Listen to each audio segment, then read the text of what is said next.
Bonjour, je voudrais vous parler des envies de manger émotionnelles. Je crois que c'est il y a presque 20 ans déjà, j'avais écrit l'anomalie n'est pas de chercher à se réconforter en mangeant, elle est de ne pas y parvenir. Et en fait, dans cette phrase-là, quasiment tout était dit. Et je ne sais pas très bien comment je me suis arrangé, mais après avoir écrit ça, je crois que j'ai un petit peu perdu mon chemin. Je me suis éloigné de cette phrase.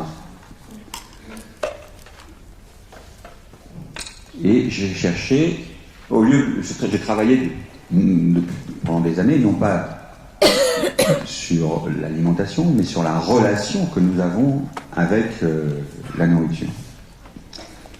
C'était beaucoup plus parce qu'elle aimait le travail sur la réflexion cognitive et sur les envies de manger émotionnelles. Dans cette phrase-là, l'anomalie n'est pas de chercher à se réconforter en mangeant, mais de ne pas y parvenir. On a toute la problématique de l'envie de manger émotionnelle. L'anomalie n'est pas de chercher à se réconforter en mangeant. Ça veut dire que la recherche du réconfort alimentaire est quelque chose de normal et de naturel. On sait aujourd'hui que ces envies de manger émotionnelles sont des événements psychologiques régulateurs, normaux, partagés par tous les êtres humains et même par tous les êtres non humains. C'est-à-dire que même les animaux ont des envies de manger émotionnelles. Tout le monde les a et elles ont une fonction. En fait, elles participent à l'équilibre psychique des êtres vivants, de l'être humain et au-delà. Elles participent à son équilibre. Elles lui permettent de maintenir un bon état psychologique, un bon état mental. Tout simplement, grâce à la nourriture, on peut atténuer, diminuer des émotions désagréables, ou on peut augmenter des émotions agréables. En fait, c'est comme si on avait des petites manettes de chocolat, hop, on pousse un petit curseur, on fait monter l'émotion agréable, ou hop, on fait descendre une petite émotion désagréable. Et grâce à ces petites manettes de chocolat, de fromage, de ce que vous voulez, on arrive à se maintenir à maintenir un petit état psychologique stable et à surmonter un certain nombre de petites difficultés, de petites variations de l'humeur. Ce système est extrêmement essentiel, il participe profondément à notre équilibre global. Si on prive un individu de cette capacité, de cette béquille, de cette capacité à se réconforter avec ses aliments, on le prive d'un moyen essentiel de se maintenir à l'équilibre, psychologiquement. Donc ces envies de manger émotionnelles, tout le monde les a, tout le monde s'en sert. Personne ne peut dire qu'il n'a jamais mangé sous le coup d'une émotion, personne ne peut dire « je ne mange que quand j'ai faim ».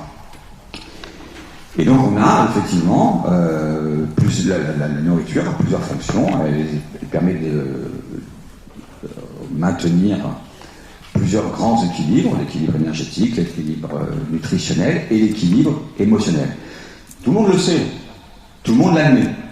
Tout le monde admet que la nourriture participe à cet équilibre émotionnel, qu'elle a une dimension, en tout cas, émotionnelle. Mais curieusement, c'est compliqué d'aller au bout de cette idée-là. C'est-à-dire que si on admet que la nourriture a cette dimension émotionnelle, on ne peut pas reprocher aux gens de manger en dehors de la faim. On ne peut pas exiger d'eux qu'ils ne mangent que quand ils aient faim. Et on doit trouver normal qu'ils soient capables de manger sous le coup d'une émotion, même sans faim. Ce qui m'amène d'ailleurs à dire que les émotions, ça se mange sans faim. Bon. Et pourtant, pourtant je l'avais écrit il y a 20 ans. Et j'avais dit, le problème, c'est pas ça. Le problème, c'est pas de chercher à se réconforter avec sa nourriture. Le problème, c'est quand ça ne marche plus et quand précisément on mange et puis le réconfort ne vient pas. Alors non seulement il ne vient pas, mais en plus ça va dégénérer dans une compulsion. C'est-à-dire qu'au lieu de se calmer gentiment avec 3 carrés de chocolat, on désigne une tablette entière. Bon, ça c'est un problème. Mais ça s'appelle plus une envie de manger émotionnelle. Ça s'appelle une compulsion. Et donc l'anomalie, c'était pas chercher à trouver ce réconfort, ce bien-être dans les 3 carrés de chocolat. C'était que ça se transforme en compulsion et qu'on se finisse par manger une tablette de chocolat et au bout du compte, à n'en retirer absolument aucun réconfort. Parce que après une envie de manger émotionnelle, ce qu'on observe, c'est précisément un rehaussement de l'humeur. On se sent mieux. On se sent mieux, on est content de ce qu'on a fait. On est content de ce qu'on a mangé, on est content de l'état dans lequel on se retrouve. Ce qui n'est absolument pas le cas d'une compulsion. Après une compulsion, on n'est pas content d'avoir mangé tout ce qu'on a mangé, on n'est pas content de l'état dans lequel on se retrouve, ni physiquement, ni même émotionnellement, et en fait on assiste non pas à un rétablissement de l'humeur, mais encore à un effondrement. Donc il faut bien comprendre la différence qu'il y a entre une envie de manger émotionnelle et une compulsion. L'envie de manger émotionnelle est régulatrice. Elle est constructive. La compulsion n'est pas régulatrice. La compulsion ne fait que accentuer le mal-être. Et, alors évidemment, quand je dis, donc du coup j'en ai déduit, j'en suis arrivé à dire à mes patients, mais il ne faut pas lutter contre les envies de manger émotionnelles. Il faut accepter les envies de manger émotionnelles. C'est très compliqué ça d'accepter les envies de manger émotionnelles. Parce que le fait de manger ne veut pas dire qu'on les accepte. Moi, quand je dis à mes patients acceptez vos envies de manger émotionnelles, ils me disent je les accepte déjà parce que j'arrête pas de manger. Oui, mais c'est pas ce que je voulais dire. C'est pas exactement ça. Ça veut dire ne pas s'y opposer. C'est-à-dire qu'en fait, en s'opposant à ces envies de manger émotionnelles, de manière assez sournoise, c'est-à-dire que le cerveau peut très bien, le cerveau peut très bien à la fois vous dire de manger votre chocolat et à la fois vous dire que c'est une connerie de le faire. Ça, c'est pas de l'acceptation. Si vous mangez dans cet état d'esprit-là, ça devient une compulsion. Ou bien, votre cerveau peut vous dire ok, vas-y, mange du chocolat, accepte-le, tu verras, c'est pas une connerie, comme ça tu vas t'éviter une belle compulsion. Mais quand même pas plus de 2 carrés. Bon, au 3e, vous faites une compulsion. Donc le cerveau est quand même très malin pour mettre de la résistance et pour mettre du contrôle dans cette affaire-là. Et dès lors qu'on met du contrôle ou de la résistance, ça va se transformer en compulsion. Donc passer, vous voyez, corriger comme ça ces compulsions pour les faire disparaître et revenir à des envies de manger émotionnelles qui vont être proprement réconfortantes, ça n'est pas si facile. Mais pourtant c'est absolument indispensable. Le fait de manger de manière compulsive, donc de transformer en fait ces envies de manger émotionnelles en compulsion, va entraîner d'autres envies de manger émotionnelles. Ce qui nous coince dans un cercle vicieux. C'est-à-dire qu'après avoir fait une compulsion, j'ai encore d'autres envies émotionnelles qui arrivent. C'est normal, puisque qu'est-ce que c'est que les envies de manger émotionnelles? Ce sont des stratégies qui permettent de manger pour calmer des émotions. Et qu'est-ce que c'est qu'une compulsion? C'est précisément une manière de manger qui fabrique des tas d'émotions. Donc après la compulsion, je me retrouve avec des tas d'autres émotions pourries, et évidemment, mon cerveau me dit t'as qu'à recommencer. Remanger, réessaye avec un autre morceau de chocolat, si ça se trouve, ce coup-là, ça va peut-être marcher. Bon, et donc je réessaye, et puis ça marche pas, et je refais une autre compulsion. Donc finalement, j'ai des envies de manger émotionnelles, ça se transforme en compulsion, les compulsions me refabriquent d'autres envies de manger émotionnelles, ces envies de manger émotionnelles redeviennent des compulsions, et puis finalement, on peut mettre comme ça des jours, des semaines, des mois, ou des années à en sortir. Et ben, la seule façon de sortir de ça, c'est de se débarrasser des compulsions. Et pour se débarrasser des compulsions, il n'y a pas d'autre solution que d'accepter les envies de manger émotionnelles.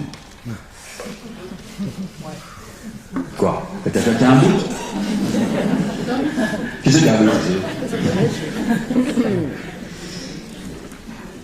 Ça m'étonne pas. C'est pas évident. C'est pas évident à concevoir et c'est pas évident à obtenir. Et pourtant, quand on l'a, c'est formidable, ça marche. Enfin, de toute façon, voilà, je suppose que dans ce public, il doit y avoir des gens qui ont des envies émotionnelles qui ne se transforment pas, qui ne se transforment pas en compulsion, et puis d'autres qui ont des envies de manger émotionnelles qui se transforment en compulsion. Il doit y avoir un peu les deux. Et même parmi ceux qui ont des envies de manger émotionnelles qui se transforment en compulsion, il doit leur arriver quelquefois d'avoir des envies de manger émotionnelles qui ne se transforment pas en compulsion. Voilà. Le but, c'est que ça se passe tout le temps comme ça. C'est de réussir, chaque fois qu'on a une envie de manger émotionnelle, à faire en sorte qu'elle reste une envie de manger émotionnelle et qu'elle ne dégénère pas dans la compulsion. Et alors à ce moment-là, en général, on s'en sort avec des consommations extrêmement modérées de nourriture qui ne posent aucun problème de poids. On n'est pas obligé de manger chaque fois en ayant faim. Ou plutôt, je vais vous dire ça différemment. Le fait de manger sans faim ne fait pas forcément grossir. Tout le monde mange sans faim un jour ou l'autre, à un moment donné. Donc si chaque fois qu'on mange sans faim on grossissait, à la fin de la vie, on serait tous à égalité. Et gros. Ce qui n'est pas le cas. Ce qui n'est pas le cas grâce à des mécanismes de régulation. Voilà, si par exemple là on mange et qu'on n'a pas faim, bah, tout à l'heure au déjeuner on aura un peu moins faim et on mangera moins. Ce sont des mécanismes de régulation qui manifestement ne fonctionnent pas chez tout le monde. Et donc il s'agit de remettre en place. Voilà. Donc juste une petite expérience qu'on a faite avec des souris que je citais encore hier. On a conditionné des souris à manger sous l'effet d'un stress lumineux. Et donc on allume la lumière et puis ça les fait manger. Poc, hop. Elles se jettent sur le placard. Et puis après on les laisse tranquilles pour le reste de la journée. Et là on s'aperçoit que ça ne modifie absolument pas leur poids. C'est pas parce qu'elles ont mangé un coup sans avoir faim que pour autant elles vont grossir. Elles ont toute la journée pour réguler. Ça ne change rien. Donc on peut tout à fait manger sans faim, sous le coup d'une émotion, sans que ça entraîne un déséquilibre pour le poids. Voilà. Alors évidemment, il ne faut pas allumer la lumière toutes les 3 minutes, parce que à ce moment-là, on dépasse les capacités de régulation de l'organisme. Et là, ça fait effectivement qu'il y a des gens qui ont des envies de manger émotionnelles qui vont s'enchaîner les unes derrière les autres. Et c'est ce que je faisais remarquer hier, c'est qu'une très très mauvaise idée, ce serait de se dire, comme il y en a beaucoup, il faut tenter de les contrôler. Il faut tenter de s'y opposer, de lutter. Très mauvaise idée. Parce que ce qui va se passer, c'est qu'elles vont toutes se transformer en compulsions. Et au lieu de se retrouver avec plein d'envie de manger émotionnelles, on va se retrouver avec plein de compulsions. Ce qui n'est pas forcément une stratégie gagnante. Donc la solution vient d'ailleurs, de travailler sur ce qui déclenche les envies de manger émotionnelles. Donc qu'est-ce qui va déclencher les envies de manger émotionnelles? 2 choses. Le fait d'avoir des émotions. Donc effectivement, certaines personnes ont beaucoup plus d'émotions que d'autres, ou même ont des états de souffrance émotionnelle et il faut s'y intéresser. Et puis une autre chose, c'est la façon dont chacun vit ses émotions. C'est-à-dire qu'on n'a pas tous le même degré de tolérance à nos émotions. Il y a des gens qui supportent bien leurs émotions, il y a des gens qui les supportent moins bien, comme il y a des gens qui supportent bien d'avoir faim et pas d'autres, comme il y a des gens qui supportent d'avoir froid et pas d'autres, comme il y a des gens qui supportent d'avoir mal et pas d'autres, etc. Et donc à partir du moment où on supporte mal ces émotions, le cerveau, très intelligemment, va proposer des solutions, dont celle de se nourrir. Voilà. Et donc là, on peut travailler aussi, on peut travailler à augmenter la tolérance émotionnelle, à mieux supporter d'avoir des émotions. Donc s'il y a beaucoup d'envie de manger émotionnelle, la solution, je vous le dis tout de suite, c'est pas de dire je laisse tomber les bonnes idées du docteur Zermati et puis je vais mettre du contrôle. Non, c'est de travailler, c'est toujours d'être dans l'acceptation des envies de manger émotionnelles, mais de travailler à ce moment-là en amont sur le vécu de l'émotion ou sur l'origine de ces émotions. Et à partir du moment où on est dans l'acceptation des envies de manger émotionnelles, eh bien, on constate que beaucoup de choses se calment, ça pèse, on mange beaucoup moins, on a beaucoup moins d'autres envies de manger émotionnelles. On observe qu'on a une diversification en plus de l'alimentation, parce que j'ai oublié de vous le dire, chose très importante, c'est qu'on ne peut pas calmer les envies de manger émotionnelles avec d'autres aliments que des aliments riches. Ah oui, ça vous n'allez pas échapper. On ne peut pas calmer les envies de manger émotionnelles avec des bâtonnets de concombre.